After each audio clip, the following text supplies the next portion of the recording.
Alguma vez se parou para pensar de onde vêm, na verdade, os papéis de liderança numa comunidade como a Igreja?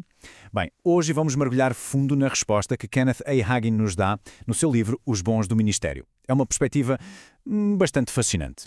Pois é, a grande questão é mesmo esta. Quando ouvimos falar de pastor, mestre, profeta, estamos a falar só de cargos, de um título numa organização ou será que é algo mais profundo? É precisamente isso que vamos explorar, sempre com base no que este livro nos apresenta. Ok, para desembrulhar esta ideia, o nosso percurso vai ser este. Vamos começar pela origem destes dons, depois vamos ver como é que alguém é chamado para eles, que tipo de ferramentas recebe, como é que se desenvolve nesse papel e, no fim, como é que todas estas peças do puzzle se juntam. Então, vamos lá ao nosso primeiro ponto. A ideia-chave do livro é esta. Estes papéis de liderança, não são uma invenção nossa, dos humanos. Pelo contrário, a perspectiva aqui é que são um presente. Uma dádiva, mesmo, com uma intenção muito clara, de Cristo para a Igreja. E este versículo é a base de tudo, é a pedra angular de toda esta argumentação. A ideia é que estes papéis não surgem do nada, vêm diretamente de uma fonte divina. E, claro, têm um propósito muito específico. A questão é, qual é esse propósito, afinal? E aqui entra uma palavra que é mesmo chave para tudo isto: catartismos. É grego. E olhem, não é só melhorar um bocadinho. A fonte explica que isto significa um ajuste completo, sabe? Um processo para levar a comunidade à maturidade total, a funcionar a 100%. Pensem nisto como afinar uma guitarra. Não é só dar um toquezinho, é garantir que cada corda está perfeita. Certo. Se o objetivo é tão elevado, a pergunta que se segue é como é que uma pessoa acaba por ter um destes papéis? A resposta do livro é cristalina. Não é uma escolha de carreira, não é como decidir ser médico ou engenheiro. É sobre receber uma nomeação divina. E este quadro mostra o contraste na perfeição. De um lado, temos as razões que todos conhecemos, as razões humanas, não é? Alguém nos diz, tem jeito para isto. Ou vemos uma necessidade e pensamos, eu posso ajudar. Mas do outro lado, a perspectiva do livro, é que a única razão válida é algo totalmente diferente. É um impulso que vem de dentro, um chamado que vem de Deus. Isto, claro, levanta uma pergunta mais do que óbvia, certo? Se não é uma escolha pessoal, então como é que alguém sabe que foi chamado? É só um sentimento? Felizmente o autor não nos deixa aqui no escuro. Pelo contrário, aponta para sinais bem concretos. E aqui estão eles, os 3 grandes sinais. Primeiro, uma convicção interior, uma certeza que não se consegue explicar ou abalar. Segundo, a pessoa recebe o equipamento espiritual necessário, as ferramentas certas para o trabalho. E terceiro, um impulso interior, uma espécie de força que não nos deixa em paz até que se faça alguma coisa. Ok, falámos nas ferramentas. Vamos aprofundar um bocadinho isto. A ideia central aqui é muito simples. Segundo a fonte, um chamado divino nunca vem sozinho. Nunca deixa a pessoa de mãos a abanar. Vem sempre com o kit completo para a missão. Basicamente é isto. O chamado e o equipamento para o exercer são 2 faces da mesma moeda, inseparáveis. Segundo o livro, é impossível ter um sem o outro. É um pacote completo.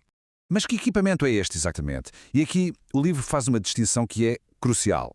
Não estamos a falar de talentos naturais, como ter uma boa voz ou ser bom a falar em público. Não. Estamos a falar de algo sobrenatural.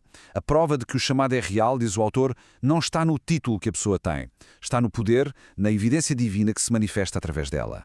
Mas atenção, ter o chamado e as ferramentas é só o início da viagem. Ninguém se torna mestre nisto de um dia para o outro. A fonte escreve isto como uma jornada mesmo. Um processo de desenvolvimento que começa com uma coisa muito simples. Ser fiel nas pequenas coisas.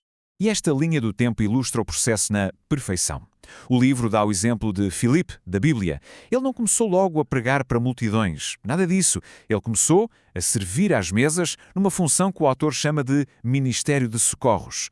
Foi a fidelidade dele ali, naquela tarefa que podia parecer menor, que ele foi preparando para se tornar no grande evangelista que a história registra. E esta citação resume tudo. Não despreze os pequenos começos. É uma ideia tão poderosa, não é? Aquilo que se faz no início, por mais pequeno e insignificante que possa parecer, é o que acaba por definir todo o percurso. E para que este crescimento aconteça de forma sólida, a fonte aponta para 4 pilares essenciais. Temos o estudo, claro, para se saber do que se está a falar, a dedicação, que é um compromisso a sério, a integridade, que é ser uma pessoa de palavra custe o que custar, e, por fim, o caráter, que no fundo é o que sustenta tudo o resto. Ok, até agora o foco esteve muito no indivíduo. certo? Mas agora vamos fazer zoom out. Vamos olhar para a imagem completa. Porque, segundo o livro, estes dons não foram feitos para funcionar de forma isolada. De todo. São descritos como um ecossistema, onde cada parte precisa das outras para que o todo funcione de forma saudável e equilibrada. E este gráfico mostra isso mesmo. Temos aqui os 5 dons ministeriais. E a ideia-chave não é que existem 5 tipos diferentes de líderes. Não. Pensem nisto como 5 peças de um puzzle. Uma peça sozinha não diz nada. É só quando todas se juntam que a imagem completa aparece. E essa imagem é o propósito final: construir uma comunidade madura. E esta tabela, uau, isto ilustra a sinergia de uma forma brilhante. Reparem como funciona. Segundo a fonte, o profeta traz a inspiração e o mestre vem e dá-lhe equilíbrio e estrutura. O evangelista está sempre a olhar para fora, para o mundo. Já o pastor olha para dentro para cuidar da comunidade. E o apóstolo? O apóstolo é o que abre novos caminhos, o que inspira a ir mais além. É uma dança, na verdade. E é natural pensar que, com tantos papéis diferentes, isto podia ser uma receita para a confusão, certo? Mas o livro argumenta exatamente o oposto. O propósito de toda esta diversidade não é criar divisões, é criar unidade. É precisamente neste equilíbrio de forças que a comunidade encontra a sua coesão e a sua força. E com isto, fechamos o círculo. Voltamos ao porquê de tudo isto, que esta citação resume de uma forma tão poderosa.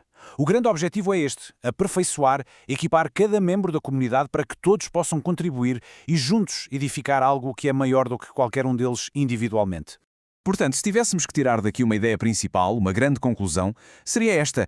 De acordo com a visão deste livro, estes papéis ministeriais não são empregos, não são carreiras.